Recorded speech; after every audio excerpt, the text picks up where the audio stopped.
Shalom Lekulam. Es un gusto saludarles de nuevo. Soy Eliyahu Boz Ben Abraham y este es el podcast Aleph Tab,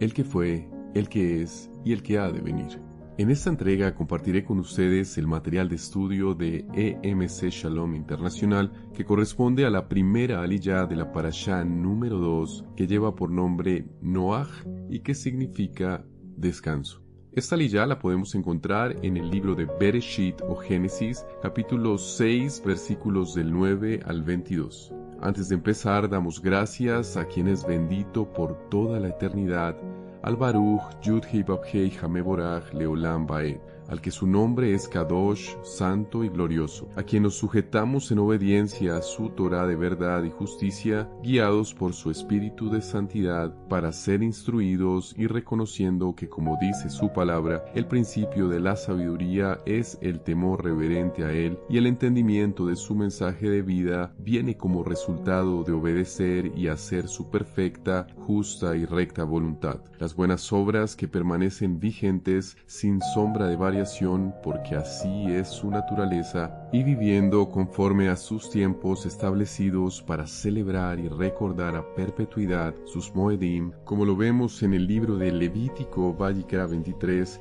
y sus santas convocaciones o Mikra Kodesh conforme a su calendario, como también el Shabbat como día apartado, día Kadosh, santo, establecido como señal entre el Eterno y el hombre para entrar en comunión con su creación y que inicia con la caída del sol y no al despuntar el alba, el inicio de año en el mes de Aviv como está establecido escrituralmente y no en enero como llegó a nosotros de la herencia greco-romana y no precisamente para exaltar al nombre que es sobre todo nombre, ni mucho menos ajustado a las profecías que se están cumpliendo y se seguirán cumpliendo en el perfecto plan de redención del Todopoderoso, en el Mashiach Yeshua, su imagen visible, quien vino en forma de hombre para cumplir todo lo que está escrito, lo mismo los meses en luna nueva, los Rosh Hodesh, las fiestas de primavera, Pesach, que inicia el día 14 del primer mes, Aviv, entendido como el sacrificio de nuestro Adón Yeshua, con el que fue liberado el pueblo de Israel de la cautividad en Misraim, en Egipto, Hamatzot, que empieza el día 15 de este primer mes de Aviv,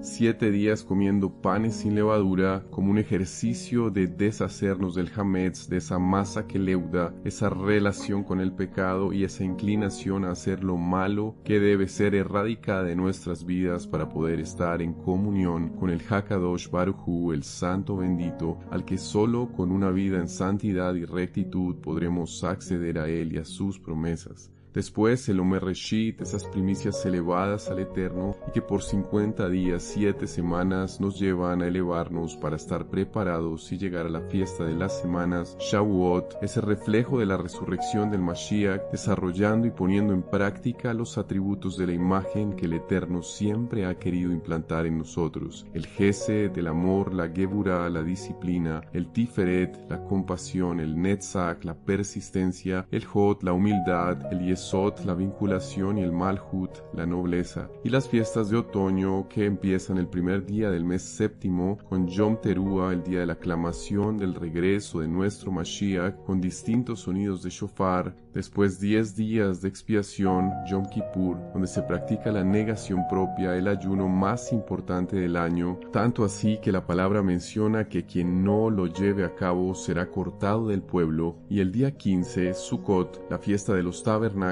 o cabañas, para habitar en ellas por 7 días y así recordar cómo el pueblo de Israel lo hizo mientras era llevado y sustentado por Yud-Hei Vav-Hei a través del desierto. Y hacemos la verajá, la bendición por el estudio de la preciosa Torah. Baruch atah Adonai Eloheinu melech haolam, asher bahar banu mikol, ha'amin benatan lanu et torato. Baruch atah Adonai noten haTorah. Amén. Bendito eres tú, Adonai, Elohim nuestro, Rey del universo, quien nos escogiste entre las naciones para entregarnos tu Torah, y bendito eres, Rey eterno, dador de la Torah. Y para este estudio de la primera aliyá de este nuevo estudio de la parashá Noaj, empezamos en el capítulo 6, versículo 9, donde nos dice: estas son las generaciones de Noaj o Noé, quien era un hombre justo, perfecto entre sus contemporáneos. Noaj andaba con Elohim. La palabra hebrea usada para justo es sadik, que se encuentra en la concordancia Strong número 6662 y que quiere decir derecho, justo,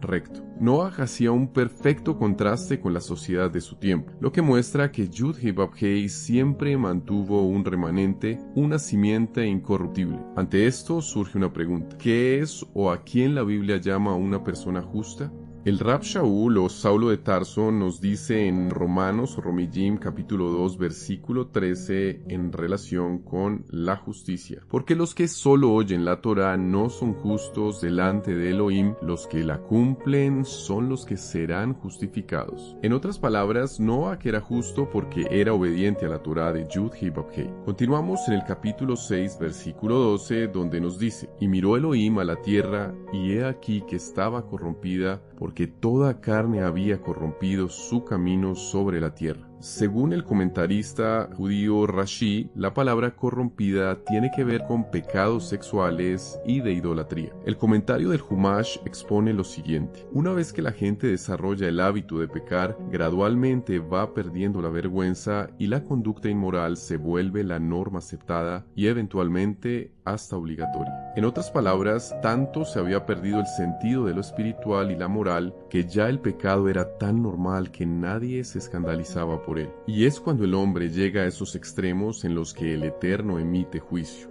Avanzando en el capítulo 6, versículo 14, la palabra continúa diciendo en relación con la instrucción que el Eterno le dio a Noah: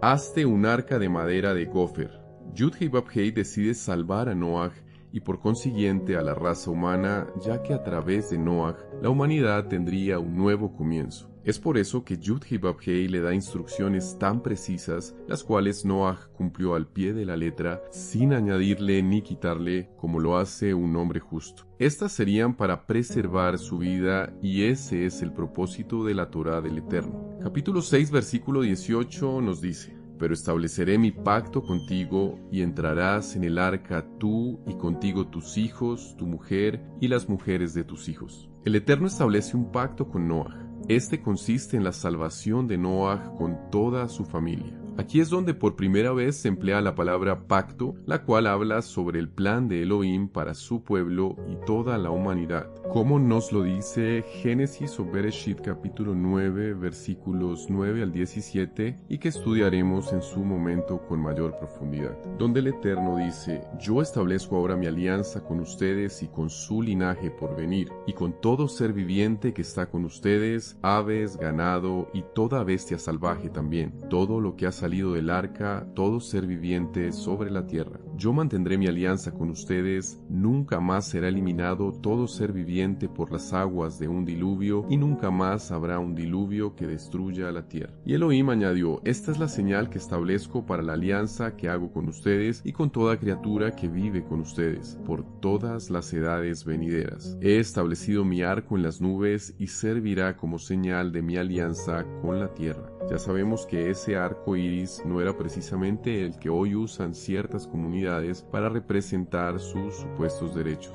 Cuando yo traiga nubes sobre la tierra y aparezca el arco en las nubes, me acordaré de mi alianza con ustedes y con toda criatura viviente de toda especie, de modo que las aguas no vuelvan a formar un diluvio que destruya todo ser. Cuando el arco salga en las nubes, yo lo veré y me acordaré de la alianza eterna entre Elohim y toda criatura viviente, todo ser que hay en la tierra. Y Elohim le dijo a Noah: esta será la señal de la alianza que he establecido con todo ser que hay sobre la tierra. El capítulo 6 versículos 20 y 21 nos dice: de toda especie de aves, toda especie de ganado, toda especie de reptiles en la tierra, 2 de cada uno vendrán a ti para preservar sus vidas. Por tu parte, toma de todo lo que se come y almacénalo para que te sirva de alimento a ti y a ellos. En este pasaje notamos algunas verdades. Primero, vemos que Noah no sale a buscar a los animales, sino que es el Eterno quien los manda. Segundo, en correspondencia con Bereshit 1:29, donde solo era considerado tomado como alimento las frutas y los vegetales, el consumo de ciertas carnes fue permitido solo después del diluvio. Y por último, en el capítulo 6 del libro de Bereshit, versículo 22, nos dice la palabra: y así lo hizo Noaj conforme a todo lo que Elohim le había mandado. Así hizo. La grandeza de Noaj estaba dada básicamente por su obediencia a Yud Hei Vav Hei. Te damos gracias, Ejad Eloheinu, Gadol Adoneinu, Kadosh Shemo, nuestro único y uno, grande en maravillas y proezas, cuyo nombre es santo y sublime, quien desde el comienzo estableciste tu plan de redención y en el momento propicio nos has ido revelando como autor y consumador de la emuná y de todas las cosas, cómo al hacer la luz estabas anunciando con tu palabra el plan y propósito de lo que llevarías a cabo como Mesías y Salvador de tu pueblo Israel, Yeshua HaMashiach. Toda Rabá, majestuoso Padre Celestial, porque ahora podemos conectar con lo que antes eran historias de un tiempo pasado y sin relación alguna con nuestras vidas contemporáneas, y en función a ello actuar ahora con una convicción y emuná reales, con base en una identidad israelita, una constitución de libertad y un modo de entender desde la perspectiva correcta, la perspectiva hebrea, lo que siempre estuvo en tus pensamientos, aun cuando el hombre, por motivos egoístas y corruptos, quiso desechar. Qué grandiosa relación ahora podemos encontrar entre el arca que le mandaste a construir al justo Noaj, con la madera incorruptible de Gofer con la que fue construida y la brea con la que fue cubierta, el kofar que nos recuerda a Yom Kippur, a Yom HaKippurim, la expiación con la cual podríamos ser salvos, y el cuerpo sin evidencia de pecado en el que tabernaculizaste como Yeshua HaMashiach, tu diestra de justicia, salvación y la misma expiación con la que cubriste en el madero a tu pueblo Israel, para redimirlo, restaurarlo y en este tiempo recogerlo y traerlo de vuelta a la Torá y sus mandamientos perpetuos. Esto nos recuerda lo que nos enseñaste en la carta a los Romanos capítulo 8 versículo 13 o en Mateo Matillao capítulo 16 versículo 24, que si queríamos vivir debíamos morir a nosotros mismos y a esa naturaleza de la carne, porque al hacerlo podríamos entrar en esa arca que es tu cuerpo concebido por el poder sobrenatural de tu espíritu y libre de la maldición de la ley del pecado que nos guarda y nos mantiene a flote por sobre toda desviación, aberración, maldad, corrupción y pecado, tal cual lo estamos viviendo en estos días, y al limpiarnos de nuestras inmundicias con agua de vida como ocurre cuando hacemos tevilá. Ayúdanos a ser sadikim, oh gran rey, justos como Noaj, a caminar en rectitud con un corazón sensible a tus mandamientos y con manos limpias para subir a tu santo monte, guardar tus mismos, tus mandamientos y ponerlos por obra. Líbranos por tu rajem infinito, gran Melech, a nuestros hijos y generaciones de cualquier manifestación de desorden, de desorientación sexual e idolatría fuera de tu perfecto orden, para no ser arrastrados por los antivalores que son respaldados en este modelo actual de sociedad y sus gobiernos, y sobre los cuales inevitablemente viene tu juicio, porque no fue así como lo diseñaste. Por favor, Abba Kadosh, Avinu Malkeinu, Padre nuestro y Majestad nuestra, permítenos cumplir tu palabra al pie de la letra, sin añadirle ni quitarle, haciendo justo lo que ordenas para no acumular juicio y no ser considerados irrelevantes en tu reino venidero, más bien por el contrario, tener ese nuevo comienzo que mostraste por misericordia a la humanidad de ese entonces, sin mancha de corrupción, y como lo quieres hacer ahora con una novia llamada Israel, las 12 tribus ya no desechadas y asimiladas en otras naciones por su rebeldía, idolatría, perversión y haberse olvidado de tus estatutos y decretos santos, con esa calá, esa novia con la que quieres contraer nupcias en las bodas del Cordero y consumar ese amor en el nuevo comienzo milenial, el Shemini Atzeret. Que podamos entender e instruir a nuestros hijos con la ayuda ayuda de tu Ruach HaKodesh, tu espíritu de santidad y verdad, para que sean apercibidos y se convenzan de que todo don perfecto viene de ti y no las prácticas inmorales y libertinas quieren deformar el pensamiento de la sociedad, empezando por los niños, pretendiendo hacernos creer que esa aparente libertad exalta la condición humana, cuando la realidad es que detrás de ese engaño se esconden caminos de muerte, culpa, tristeza, enfermedad, destrucción de los hogares, la extinción de la raza, celos, contiendas, abortos, abusos y sobre todo mucho vacío. Hemos orado en el nombre y por los méritos de nuestro Adón, Beshem Ubem Hashem, Yeshua HaMashiach. Gracias por acompañarnos en el estudio de esta primera aliyá de la Parashá Noach. Shalom, shalom, amados, y si el Eterno lo permite, nos encontramos en otro episodio de Aleph Tav, el que fue, el que es y el que ha de venir.